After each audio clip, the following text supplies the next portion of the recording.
There is a ridiculous embargo here in the United States against the importation of cigars from Cuba. And therefore, cigars from Havana are coveted, prized, smuggled, overpriced, and a lot of American cigar smokers crave the scent of something that they're not supposed to have, the famous Habano.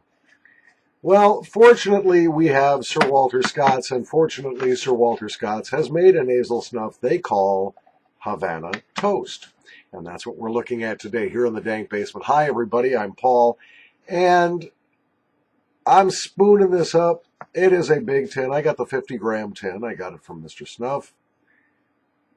Wasn't sure at the time I couldn't get a smaller tin, so I got the 50-gram. And I wasn't sure about it.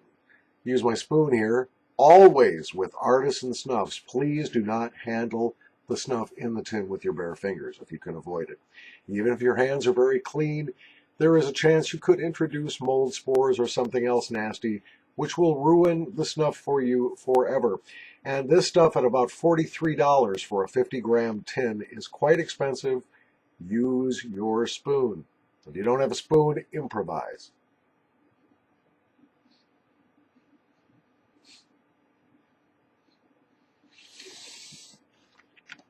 All right, I just took a monstrous couple of bumps there, which is fine. You can do that. This is a medium grind, not terribly moist. The scent in the tin reminds me of tearing open a fresh pack of Virginia Slims cigarettes or something like that. But when you get it in your nose, yes, it's Partagas, it's Cohiba, it's Romeo y Julieta, it's Bolivar. I have had the great privilege to be able to smoke a number of Cuban cigars while I traveled in Central America.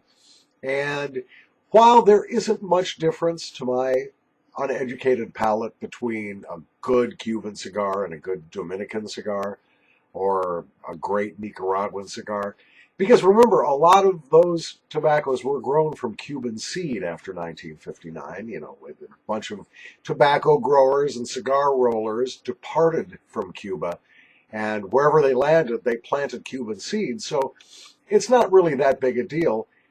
And yet there is something special about the Cuban tobacco. And in a real Cuban cigar, when you open up that box of cigars, what you are going to smell is a grassy or hay-like scent. There's a lot of fake Cubans being sold.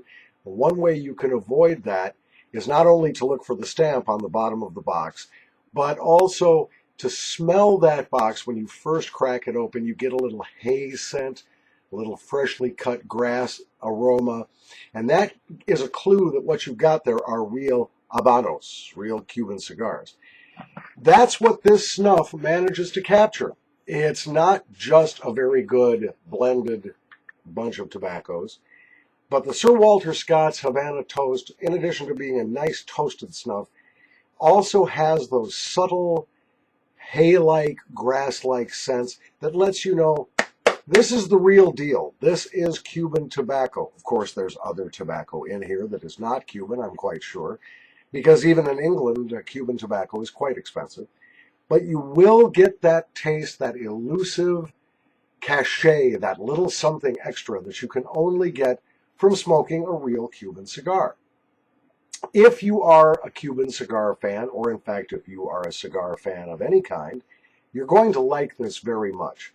If you're looking for sweetie deedy, fruity duty, choco-rific, kitty snuff, this ain't it. The burn is substantial. It's easy to take.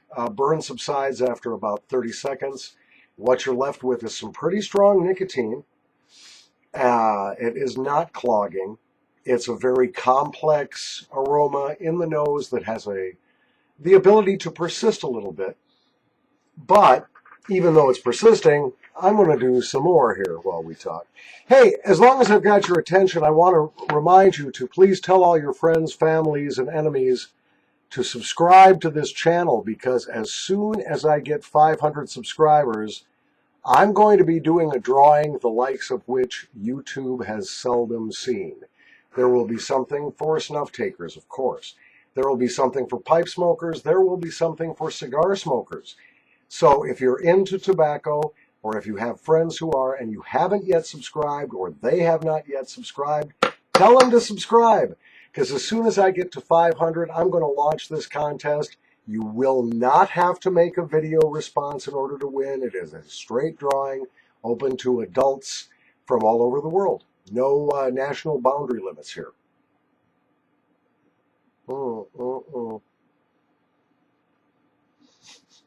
Yeah, this could be easily an all-day snuff for me.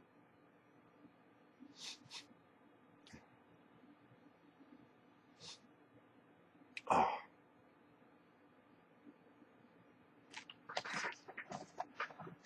And if I keep doing huge bumps like that, this 50-gram tin will go away quite quickly. On the Squinty Scale, where 1 is disgusting and 5 is lo mejor posible, the best possible, I'm going to give this I would give it a 5 out of 5. Hell, I'll give it a 5 out of 5. It's worth it. Worth the price. Get yourself some of this if you can. Mr. Snuff and Snuff Store run out of this very quickly every time it comes in. In fact, I don't know if they have any inventory of this on hand even now, but you might want to check at mrsnuff.com or snuffstore.co.uk and get yourself some of this Sir Walter Scott's Fine English Border Snuff Havana Toast. 5 out of 5 from the dank basement, just like smoking a cohiba, man. This is your wicked Uncle Squinty Paul. Thanks for watching.